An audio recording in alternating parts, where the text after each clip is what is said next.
Pay attention, GMs and would-be GMs, as Dan Morgan has given a clinic over the last couple of seasons, pulling the Carolina Panthers out of a disastrous, embarrassing cellar.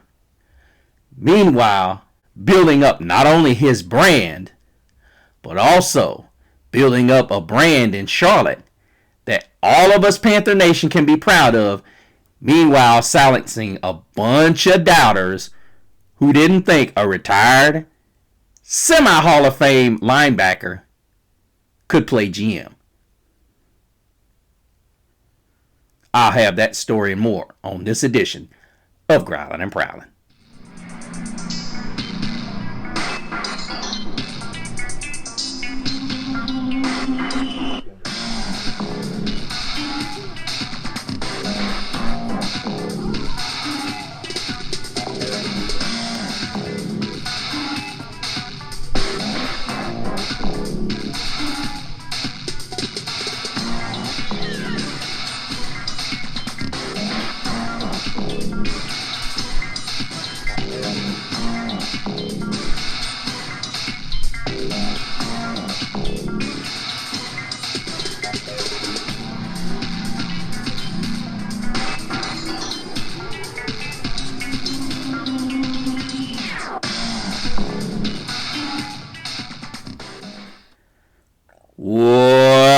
Welcome back, Panther Nation. Thank you guys so much for being here with us on another edition of Growlin' and Prowlin'. Again, you are joined by myself, Mr. CeeLo. And guys, I would love to hear from you. As I know, I have not been in the algorithm and I have not been on the show very much. Guys, I've been having some things going on, but I'm doing better. My family's doing better, and I appreciate all the love and support. But the Panthers have been busy. And since I've been gone, we've gone through free agency, and now we are in the most important phase of the season, which is preparing for the draft. Now, many of you who watch the show, and then there are some of you who aren't familiar, but the draft is a 3-day smorgasbord of players, in which 32 teams get to decide whom they want.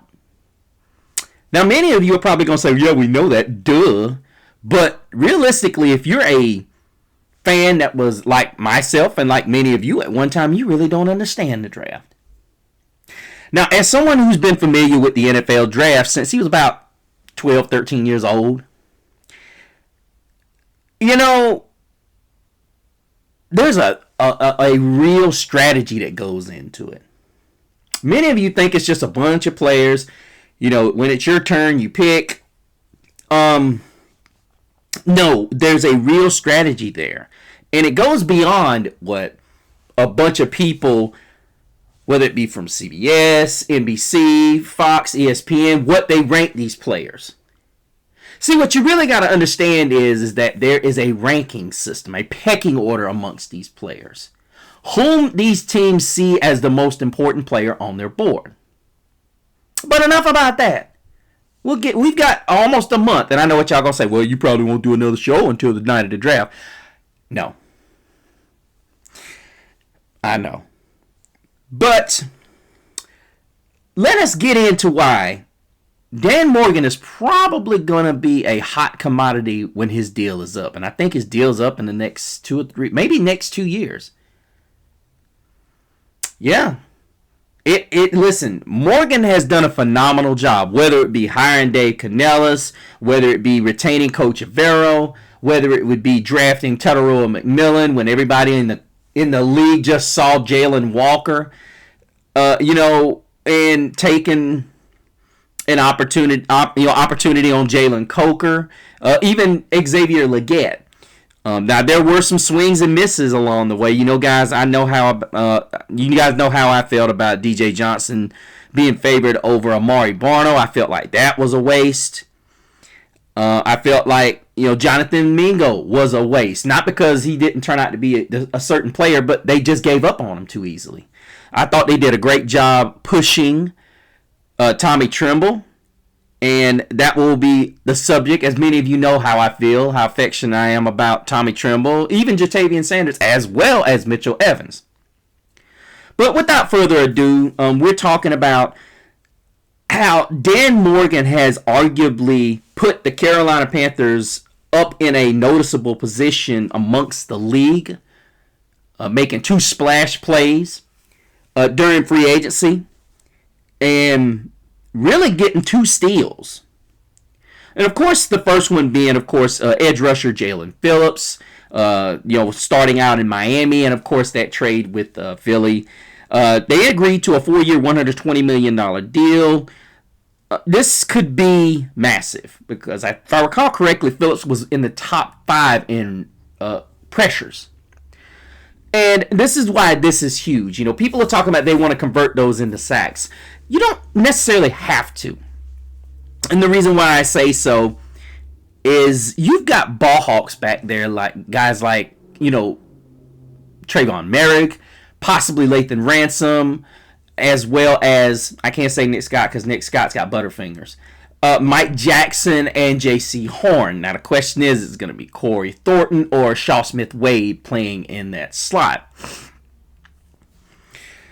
And then, of course, you see Devin Lloyd, who signed a 3-year, $42 million deal, which is a massive, massive steal, not just outside of Jaelan Phillips, who is possibly going to be a major push to go with Nick Scorton, Princely Iman-Mielon, as well as Pat Jones II. Hopefully he comes back full strength, which is going to be an interesting dynamic because, what they call the NASCAR set in, I can't remember what team it was. Maybe it was Minnesota, maybe it was Denver.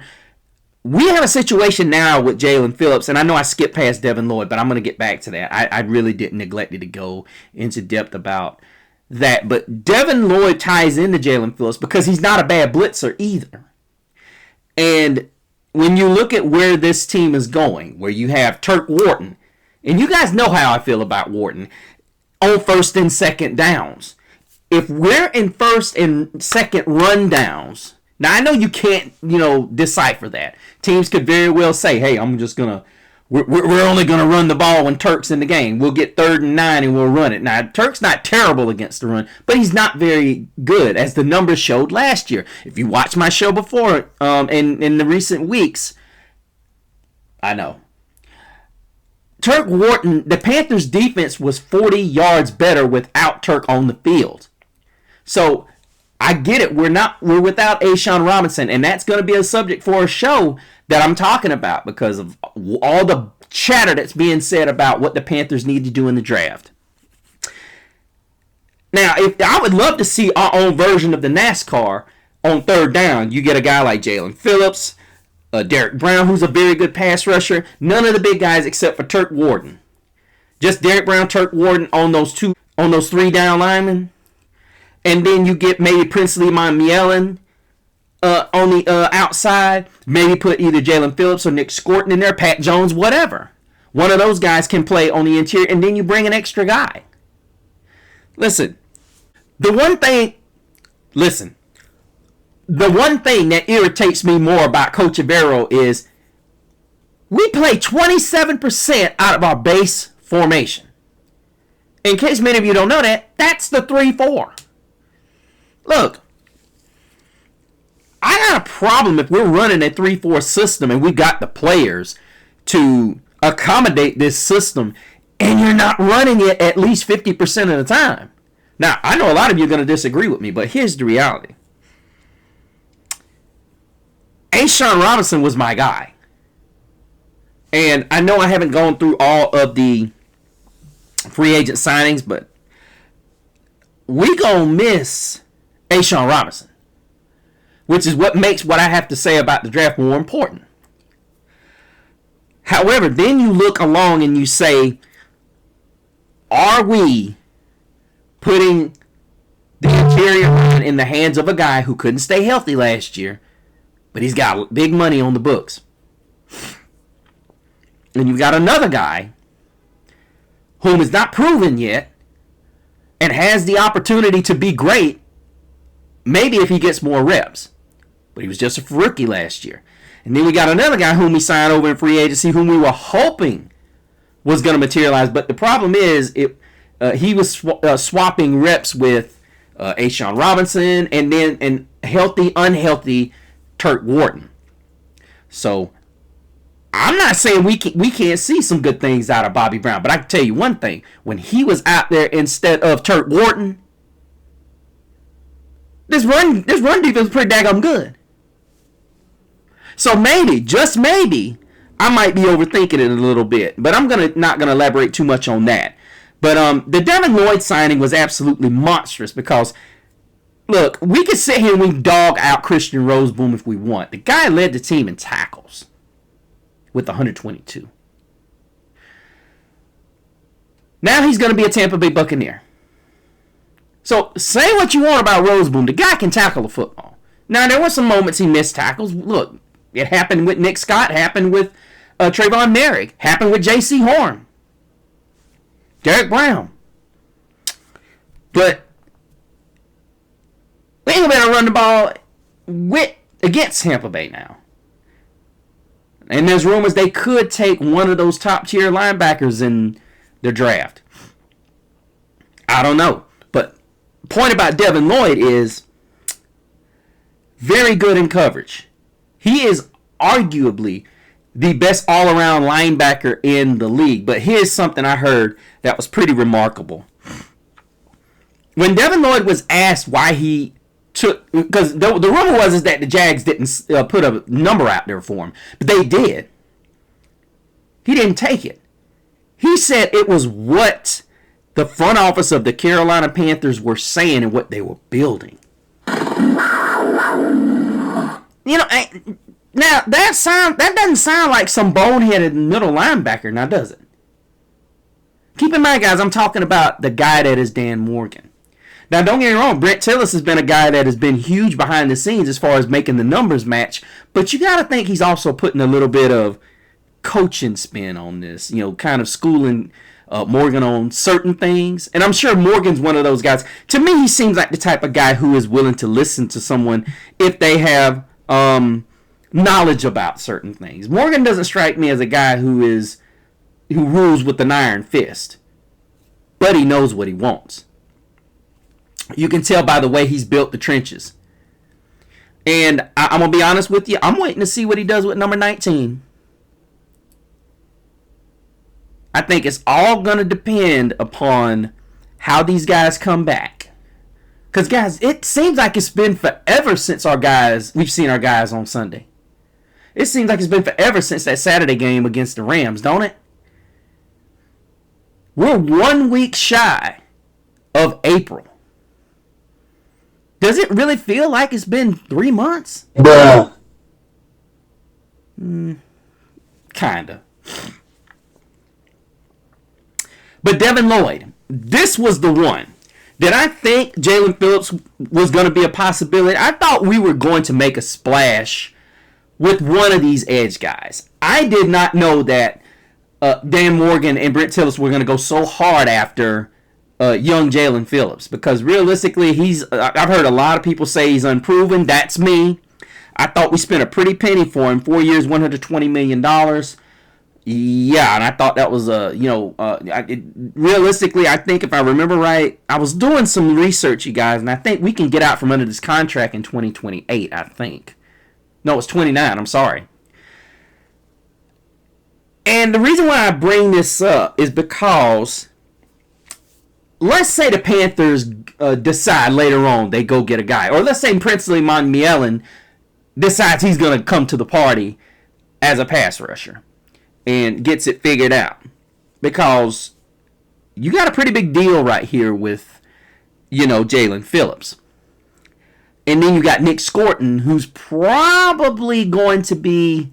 I'm not saying... I don't know if they're going to do what they're going to do with Pat Jones. A lot of people are going to say he's probably coming back. Look, I don't have an issue with that. I think ultimately you've got that position cleared, but I do think the kid out of Auburn is pretty... It's pretty tempting if he's there at 19, so... I'm not saying we get him. I'm just saying he's tempting, so y'all hold your horses a little bit. But I love the whole Devin Lloyd situation there. We got him for 3 years, but I still think we could take a linebacker in one of those first 3 picks. Gosh, I got so many things I want to say, you guys. I want to get it all in, but I want to get through our signings. And, of course, probably the one thing I can honestly say about this signing is despite not bringing back Roseboom, I ultimately still think they're going to go out and get a linebacker in this draft. Reason being is because Trevin Wallace's health has been an issue. I mean, he's coming up on his 3rd year. And this can't keep happening to us.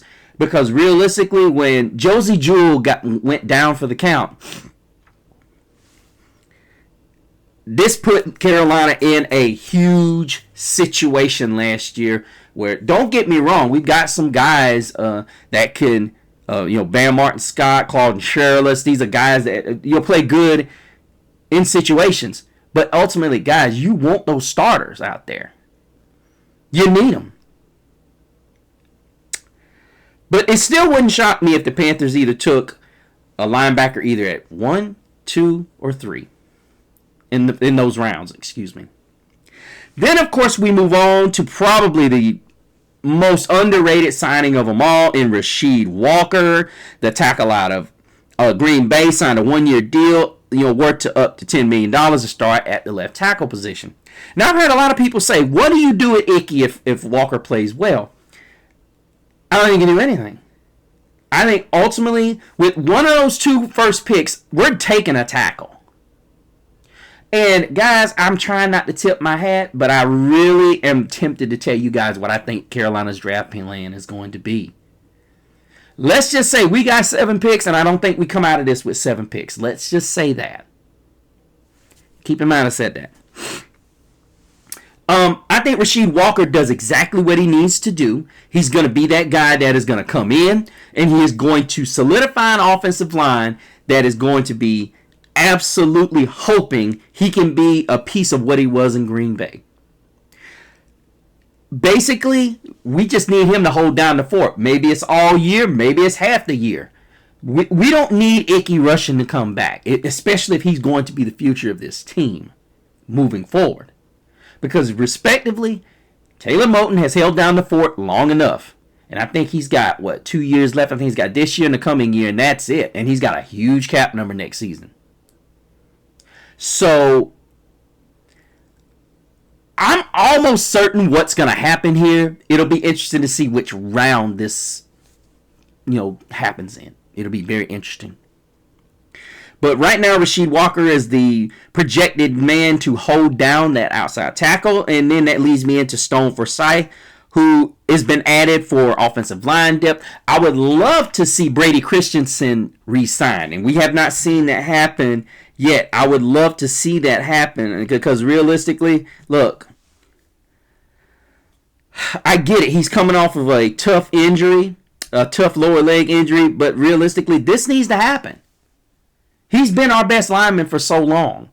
And you got him in the 3rd round as a left tackle. And the only reason he was not playing left tackle is because, like you're seeing with quite a few of the prospects in this year's draft, arm issues, arm length issues. He's been a heck of a guard when he's played. Matter of fact, he was playing guard when he got hurt. So, look, Panther Nation, line depth has never been a bigger issue for us. And I remember hearing Kuiper say on his recent mock draft as saying line depth is absolutely huge. I think he went back to that Atlanta Falcons Super Bowl. They were the only team that had 17 starting lineups of the same offensive line. So when you're looking at a football team that is definitely trying to feel itself out, injuries are going to happen. I mean, I want to say knock on wood and they don't happen, but truthfully, you have to prepare for them. And I'm going to be honest, Dan Morgan and Brent Tillis did such a great job last year. Guys, we can sit there and call it what we want. I heard so many people talking about, why do you need so many quality linemen? Why do you need so many good quality? Look, if Dan Morgan hadn't prepared, we'd have been in trouble. There ain't no playoffs next year. We picking again, and then everybody's questioning Bryce and so on and so forth. And I really get sick of that. I get tired of people who don't watch the game. They don't understand the concepts of what happens in the trenches can translate into whether or not you can get a pass rush or whether or not you can get a pass off down the field. It's that simple. This is why there's so many people out there that don't need to be commenting on this stuff. They don't need to have a platform because they don't understand how this works. You have to take care of the trenches first. That is just like I'm hearing so many people talking about taking a certain tight end with the 19th pick. Hell no! And I'll do a whole show on why. Ultimately, this team is built for protecting Bryce and running the football. Look, I like the Tyson kid out of ASU. I like Caleb Downs. Heck, I love the kid out of Toledo, the safety. But I'm going to say it like this. If any one of those 4 elite linemen are up there, or if we need to jump up there, guys, we ain't but a couple of players away. I don't care what any of y'all say. Dan Morgan has officially put us a couple of guys away. We still need to sign a couple of guys to this offensive line. Then he went out and he added Luke Fortner, who's expected to be the center, but with some of the depth in this class at center, let's not forget Cade Mays was a 6th round pick, y'all. He turned out to be a better center than Austin Corbett did. Now, much respect to Austin Corbett, but Cade Mays done played himself into a multi-million-dollar deal elsewhere. I mean, I'm just gonna be honest with you guys. I mean, listen, I'm not mad at Cade Mays. I thought that was another situation where, look, sometimes these 1-year contracts bite you. But I trust where Dan Morgan's going. So I already know this is not going to be a position that is not neglected. The question I have is, who do they like on film? That's all I'm saying. That's all I'm saying. And then the signing of Bryce Young's former teammate at Alabama, John Mechie III. Now, I know a lot of y'all are going to be absolutely wondering, what did we do this for? But I'm going to go ahead and tell you.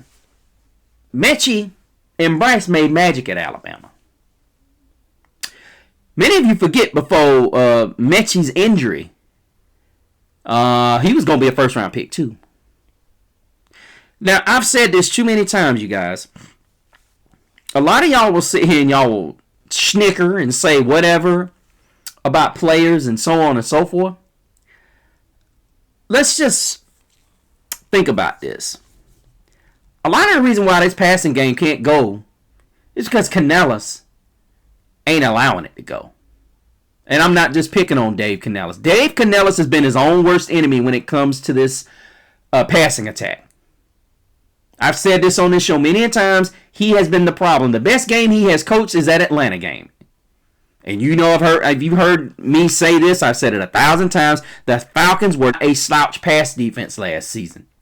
But we did to them what many teams could not. Look it up. That's facts. And I think the problem is Canellis overthinks things. He overcomplicates things instead of just making things simple. Stop trying to just force it to McMillan or forcing it to Coker. That's what you got guys like XL, Jimmy Horn Jr., John Mechie, Mitchell Evans, Jatavian Sanders, and Tommy Tremble. Even Bryson Tremaine. Look, this guy's tall. You got weeds out there, and then you got trees out there. There is no reason why Bryson Tremaine should not get a jump ball at least once a game. No reason why T-Mac shouldn't get a 50-50 ball every game. No reason why Jalen Coker, Xavier Legette. The guy's got hops. Go back and look at his film over at the Combine. You got trees out there. Put XL in the slot and ask him to go on a wheel route. Especially on a blitz. The guy ran faster than Coker did. Come on, Dave, get creative. Oh, I'm sorry. Brad's now in charge. I hope he's got more let it fly than you do. Maybe you're worried about the line. I don't know. But let's look at the guys who, as we brought up Cade Mays, who is no longer here. But let's keep up with the guys that we did get in free agency. Of course, we brought back David Moore, shifty vet. And then, of course, my favorite, Isaiah Simmons. I hope Coach Evero is not playing around during the summer and he's figuring out some kind of creative way to get this guy on the field.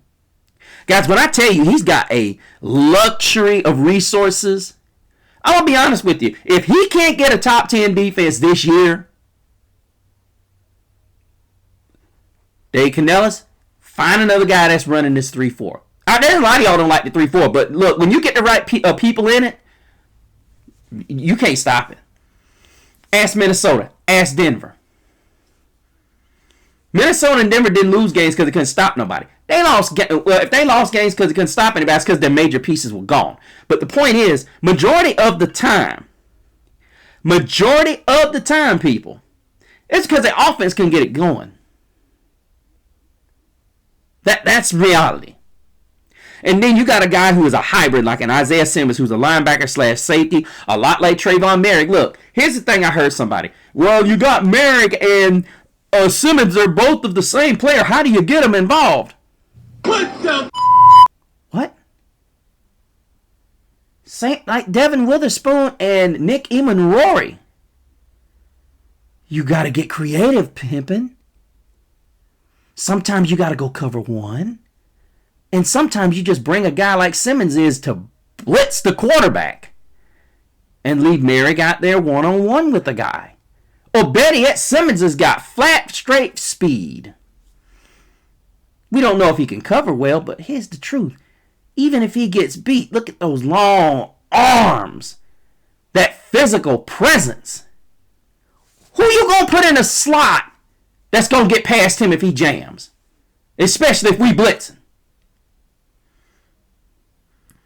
Let's say you got him blitzing off the corner and he's in the slot and you try to make that pass. How easy you think it's going to be able to get that ball over his hands? Just saying. Bring back LeBron Ray, Travis Gibson, Caleb Evans, had a great one game. Definitely need this guy. Robert Rochelle, same here. Sam Martin and J.J. Jensen, great special teamers come back. And then, of course, we tendered Jalen Coker and Bryson Tremaine as exclusive rights free agents. Haven't signed them officially, but we know that's coming. Hopefully real soon because those guys are very important. Bryson Tremaine's more so on special teams, but I would like to see him get in on some plays. I really would. I think we have an eclectic receiver room. We got a lot of small guys, small, quick guys. Then we got a lot of big guys, and then we got a couple of big, quick guys as well.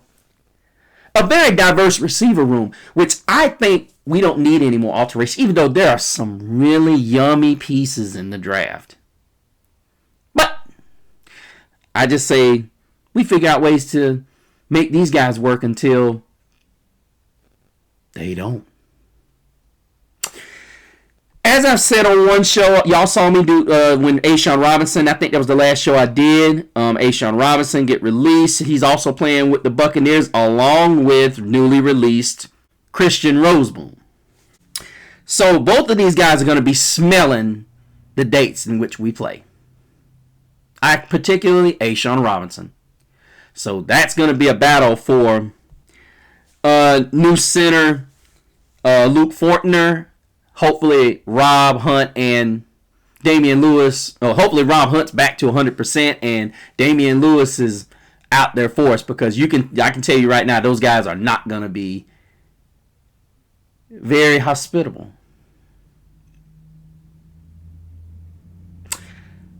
But guys, let me know what you think about what we've done in free agency and what do you think we need to do in the draft. I will be trying to put a poll up and I will ultimately give you guys my plan of attack and who we should not be looking at as our first round pick, second round pick, or our third round pick. Contrary to what these knuckleheads that never watch this team, they only watch highlights. So Panther Nation, when you want to dial in for clear-cut Panther information and real good insight as to what this team needs to do, look no further than myself, Mr. CeeLo, and a couple of other channels out there. But Dan Morgan is killing it. Let me know how much you think he's killing it down in the comments. But Dan Morgan has just been doing it. He is going to be a hot new GM out there. Don't be surprised if the next go around, there are going to be a lot of teams calling for his services. But let me know down in the comments, how much do you like what Dan Morgan has done so far? What do you think we need to do? Who is the biggest free agent acquisition, and who would you like to see us go out and get? Also, make sure you hit the like notification on this show, as well as hit the subscribe and hit that bell notification. When all of the shows I get dropped, you will be notified. Thank you for your subscription, as well as making sure go over to Instagram at Mr. CeeLo so you can check me out and keep up with all of my shenanigans that I will be caught up in during the off season. Finally, check the show out over at Facebook at Growlin' and Prowlin'. Make sure you add us and make sure that you join the group so you can keep up all of the happens in Charlotte and outside of Charlotte that pertain to your Carolina Panthers. But until the next time, keep prowling the airwaves and growling out.